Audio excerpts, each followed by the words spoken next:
Sans cette étape, ton cacao, il va juste moisir, il pourra pas être consommable. Hello à tous, bienvenue dans De la pousse à la tablette. Aujourd'hui, on voit une étape hyper importante, le séchage du cacao.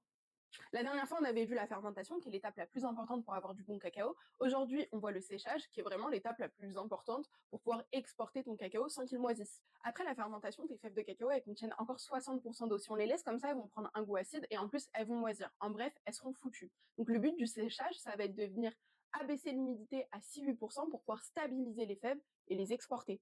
Comment ça se passe? La plupart du temps, c'est du séchage au soleil. On va venir étaler les fèves en couches fines sur des cales en bois ou des nattes. On va venir les retourner plusieurs fois par jour pendant 5 à 10 jours. Pourquoi on retourne les fèves de cacao plusieurs fois par jour? Déjà pour avoir un séchage homogène, pour éviter qu'elles se collent entre elles et pour éviter qu'elles cuisent. Parce que oui, à une température trop haute, les précurseurs d'arômes qu'on a créés pendant la fermentation risquent d'être détruits. Le séchage doit être ni trop rapide ni trop lent. Trop rapide, les sèches vont encore fermenter à l'intérieur et du coup on aura un mauvais goût. Et trop lent, il y a un risque énorme de moisissure et du coup on ne pourra pas prendre ces fèves. Quand le séchage est bien fait, les fèves deviennent brunes, cassantes, elles sentent bon le cacao brut et elles sont enfin prêtes pour la torréfaction, là où les arômes vont réellement se révéler.